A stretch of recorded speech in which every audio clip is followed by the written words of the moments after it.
नमस्कार, श्रीमती मोहरी देवी तापड़िया कन्या महाविद्यालय के YouTube चैनल में आपका स्वागत है। मेरा नाम है जितेंद्र प्रजापत। हम RDBMS में कल हमने पढ़ा था कि रिलेशनल अलजेब्रा क्या होता है। आज अपना अगला जो टॉपिक है वो है नॉर्मलाइजेशन।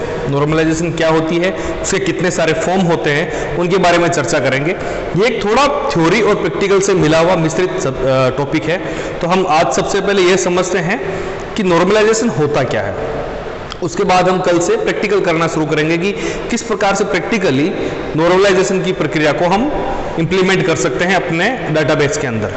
तो सबसे पहले अपन बात करते हैं कि नॉर्मलाइजेशन क्या होता है। जैसे कोई भी डेटाबेस जो होता है उसके अंदर एक बहुत ही आम चीज ये होती है कि कुछ डाटा एक से ज्यादा बार होता है। एक से ज्यादा बार एक प्रकार का डाटा जब आ जाता है, जैसे किसी व्यक्ति का नाम या फिर किसी स्टूडेंट का डेटा जो बार बार आता रहता है, उसे अपन कहते हैं डाटा रिटर्नडेंसी।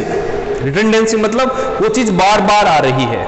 जब बार बार वो आ रही है तो वो स्थान भी घेर रही है और अपने सिस्टम को स्लो भी कर रही है। जब वो स्लो कर रही है, जैसे आपके फोन के अंदर एक ही फोटो 15 बार पड़ी है, किसी दोस्त ने भेजी थी आपको वो भी पड़ा है, किसी ग्रुप से आई थी वो भी पड़ी है, तो 15 जगह वो पड़ी है, उसका काम कुछ भी नहीं है। काम कुछ भी नहीं है और वो जगह घेर रही है। और जब वो जगह घेर रही है तो कंप्यूटर को, आपके सिस्टम को स्लो भी कर रही है। तो हम किस प्रकार से नॉर्मलाइजेशन करते हुए उस चीज को हटा सकते हैं, उस चीज को कमी में ला सकते हैं और अपने जो सिस्टम है उसको अधिक एफिशिएंट बना सकते हैं। एफिशिएंसी किसे कहते हैं, ताकि अच्छे से कार्य कर सके।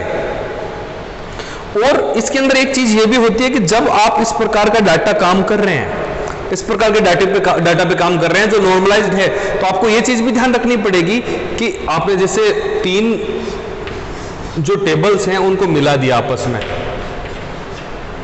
3 टेबल इसलिए मिला दी ताकि इसके अंदर रिटेंडेंसी ना हो कि भाई यहां पर भी डाटा ना हो, यहां पर भी डाटा ना हो, यहां पर भी डाटा ना हो। इससे आपने इसको मिक्स कर दिया।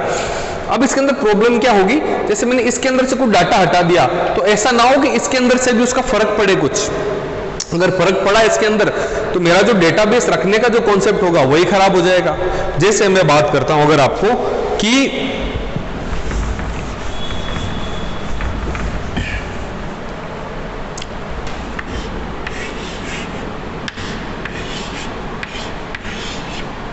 आपके पास 100 रुपए थे, आपके पास, आपके दोस्त के पास भी 100 रुपए थे और एक दोस्त के पास 200 रुपए थे।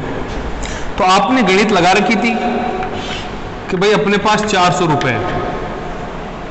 तो मैंने कहा कि भाई रिटेंडेंसी हो रही है कि अलग अलग नोट हो रहे हैं या फिर अलग अलग अकाउंट हो रहे हैं, आप ऐसा क्यों नहीं करते, एक ही जगह ये सारा पैसा का हिसाब रख लो। तो आपने कहा ठीक है, हमने एक ही जगह इसका पैसे का हिसाब रख लिया। अब क्या हुआ कि सबको गिनने की जरूरत नहीं है, एक ही जगह पर है डाटा। पर इस कॉन्सेप्ट में क्या होगा कि सोच के देखो कि इस व्यक्ति ने अगर आपके 100 रुपए अपने खर्च कर दिए तो हिसाब से तो आपके पास यहां पर 300 रुपए होने चाहिए थे, परंतु आपका अगर इसकी अच्छे से आपने इसको मैनेज नहीं किया, आपका एक दूसरे के साथ कोरिलेशनशिप अच्छा नहीं है, तो वो बताएगा ही नहीं। जब बताएगा नहीं तो आपको तो लगेगा 400 रुपए। तो अगर आप इन द सिचुएशन मार्केट में जाते हैं तो आप 400 रुपए का सामान खरीदेंगे जबकि आपके पास तो 300 रुपए है। तो ये मिसमैनेजमेंट हो सकता है इसके अंदर।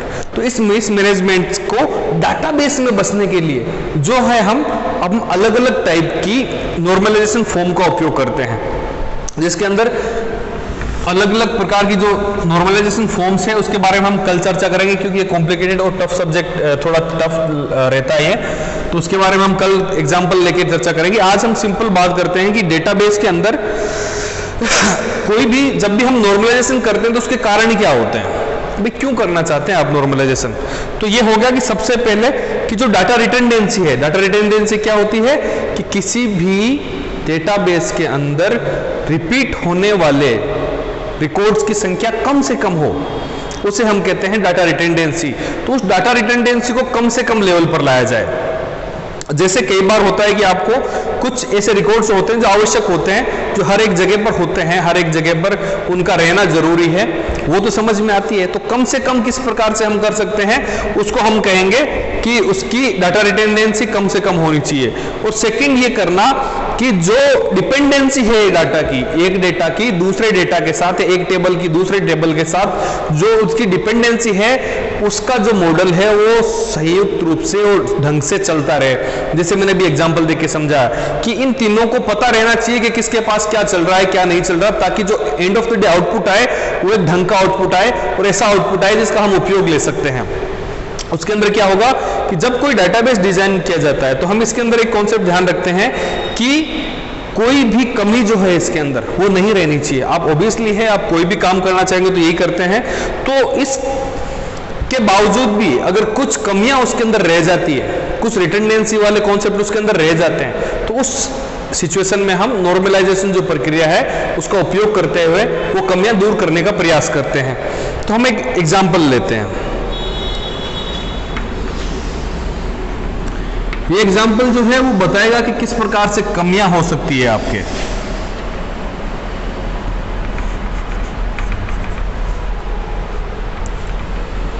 एक स्टूडेंट का डेटा है जिसके अंदर रोल नंबर है, नाम है, सिटी है और सब्जेक्ट है।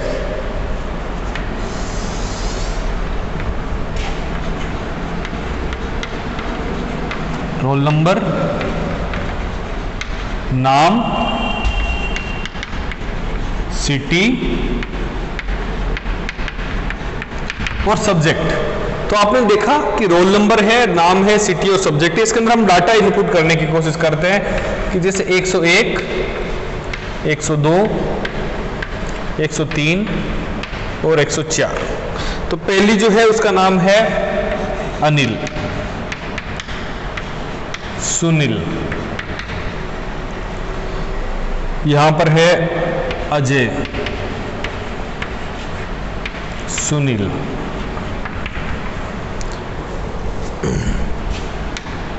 ये है नागौर से चूरू,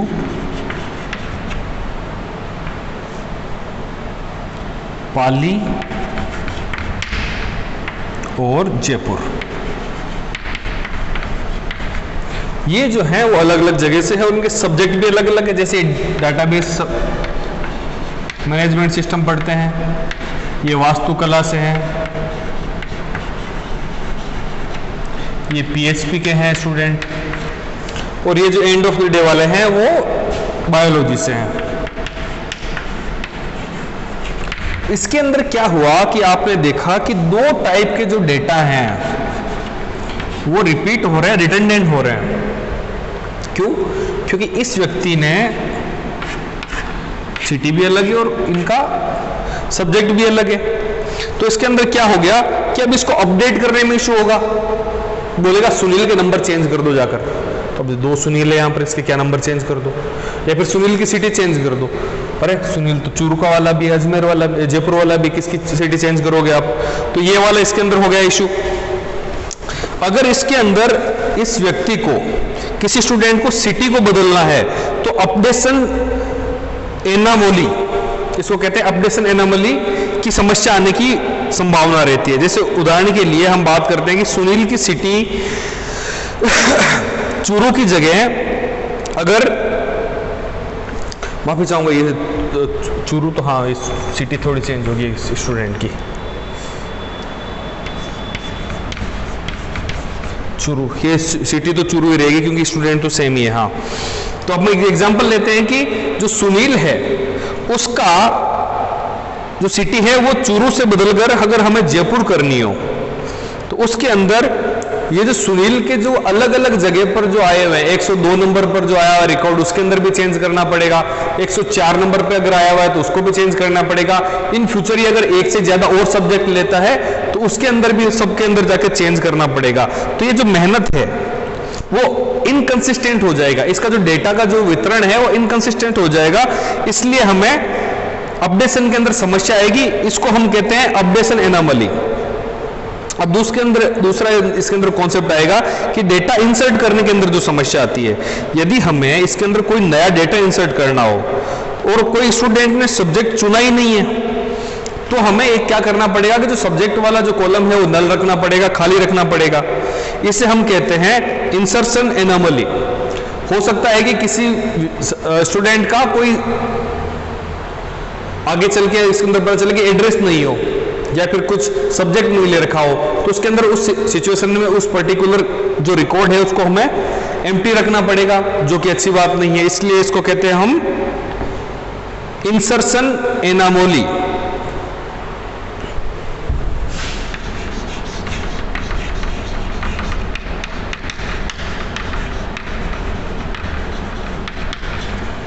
अपडेशन एनामोली क्या होती है कि जब अलग अलग जगह पर हमें चीजें चेंज करनी पड़ती है, उसे कहते हैं अपडेशन एनामोली। इंसर्शन एनामोली क्या होती है,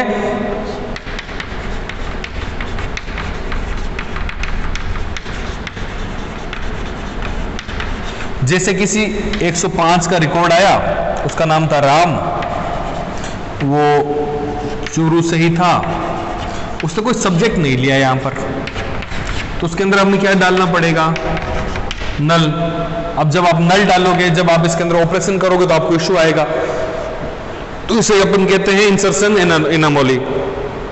अब इसके अंदर तीसरी जो आती है वो होती है डिलीट करने के अंदर। जैसे कोई स्टूडेंट आपका सब्जेक्ट छोड़ता है तो फिर उसका रिकॉर्ड पूरा डिलीट करना पड़ेगा, पर उसका रिकॉर्ड अगर अपन पूरा डिलीट करेंगे तो फिर सारा का सारा डेटा ही खत्म हो जाएगा उसका, पर जो स्टूडेंट तो है वो उसने तो सिर्फ सब्जेक्ट छोड़ा है, तो उस सिचुएशन में जो आने वाली प्रॉब्लम होती है उसे हम कहते हैं डिलीशन एनामोली।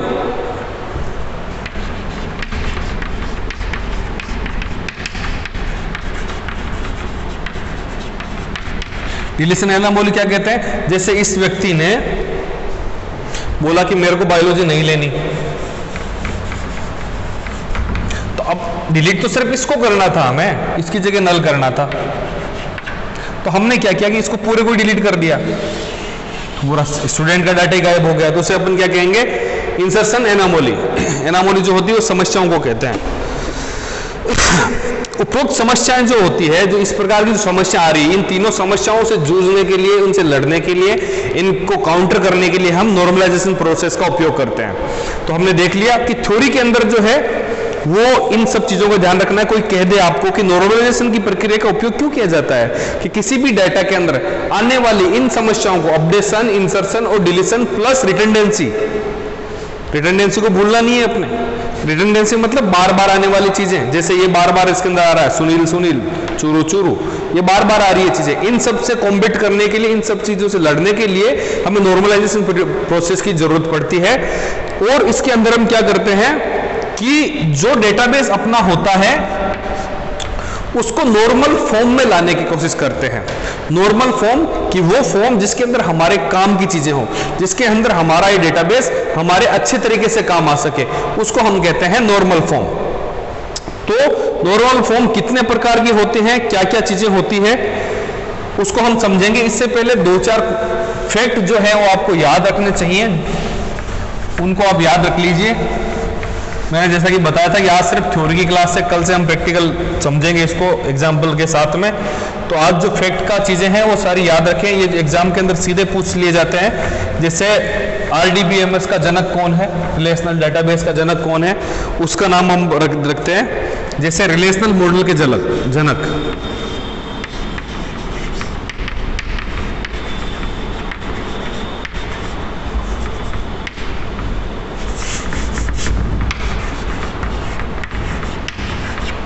रिलेशनल मॉडल के जनक कौन है, EF कोड।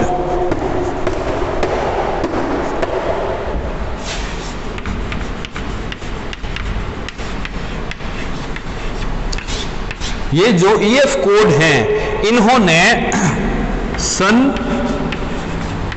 1970 के अंदर नॉर्मलाइजेशन का कॉन्सेप्ट बताया था।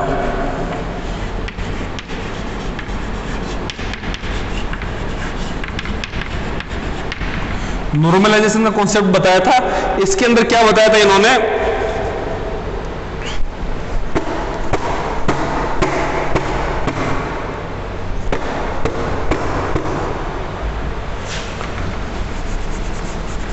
वो हम कल प्रैक्टिकल के अंदर समझेंगे।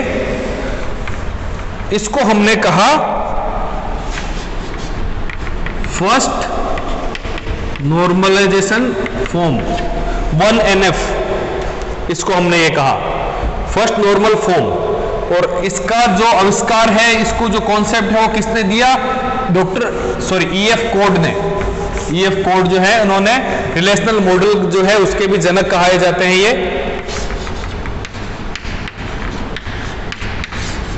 EF कोड, इन्होंने ही जो है वो नॉर्मलाइजेशन का फर्स्ट फॉर्म दिया था। उसके बाद में उन्होंने 1971 के अंदर ये जो है इन्होंने कब दिया? 1970 के अंदर उन्होंने नॉर्मलाइजेशन का फर्स्ट फॉर्म दिया। 1971 के अंदर इन्होंने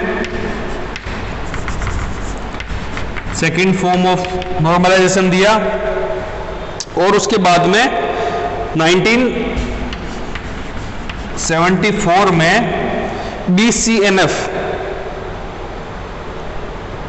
बोयस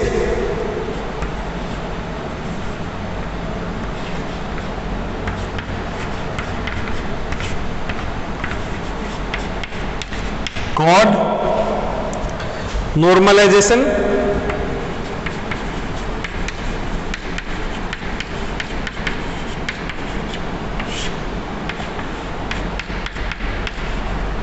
फॉर्म इन्होंने दिया, तो इसको हम कहते हैं BCNF। ये किसके साथ मिलके दिया इन्होंने? Raymond F Boyce, Raymond F Boyce plus Raymond F Boyce. Raymond F Boyce के साथ मिलकर इन्होंने तीसरी ये जो फॉर्म थी, तीसरी भी नहीं कह सकते इसको, हम अलग से कहते हैं BCNF, 1NF 2NF और BCNF जो इन्होंने दिया। ये जो है थ्योरी के पार्ट है, ये आपको बिल्कुल ध्यान रखना चाहिए। और जो अलग अलग जो ये फॉर्म होती है नॉर्मलाइजेशन की, उसके अंदर अलग अलग इम्यूनिटी होती है किसी भी जो प्रॉब्लम्स बताई थी आपको, ऑपरेशन एनोमली या फिर डिलीशन एनोमली या फिर इंसर्शन एनोमली, उनसे लड़ने के लिए। जैसे किसी भी दवाई का, हर एक दवाई का एक अलग अलग इम्यूनिटी लेवल होता है। जैसे आप अभी कोरोना के दौर में जी रहे हैं, तो कोरोनिल जो दवाई आई है उसका एक इम्यूनिटी है, इम्यूनिटी पावर है। या फिर आप एक सर दर्द के लिए दवाई लेते हैं तो उसका भी इम्यूनिटी पावर है कि वो किस प्रकार के वायरस से जाके लड़ सकती है। ठीक उसी प्रकार 1NF 2NF और BCNF भी इसी के अंदर आते हैं कि किस किस प्रकार से वो किस किस टाइप के नॉर्मलाइजेशन फॉर्म किस किस प्रकार की एनोमली के साथ लड़ते हैं और उनको दूर करने का प्रयास करते हैं। ये था इसका थ्योरी पार्ट। इसके अंदर आपको कुछ चीज समझ में नहीं आई हो, अब पर प्लीज जरूर मुझे बताइएगा कि आपको कोई भी कॉन्सेप्ट समझ में ना आया हो तो। इसके अलावा कल से हम इसका प्रैक्टिकल समझेंगे कि 1NF क्या होता है, 2NF क्या होता है और BCNF क्या होता है, कोड का क्या रोल रहा था इसके अंदर, एग्जाम्पल लेके समझेंगे, टेबल के साथ समझेंगे। आपको फिर भी इनमें से कोई समझ में नहीं आया तो फिर मैं बोल रहा हूं कि आपको बताना चाहिए मेरे को और मैं आपको इसका रिप्लाई करूंगा। ये वीडियो देखने के लिए धन्यवाद। अपने दोस्तों के साथ शेयर करें इस वीडियो को, इस चैनल को खूब ज़्यादा से ज़्यादा सब्सक्राइब करें और बने रहें हमारे साथ। Thank you, take care.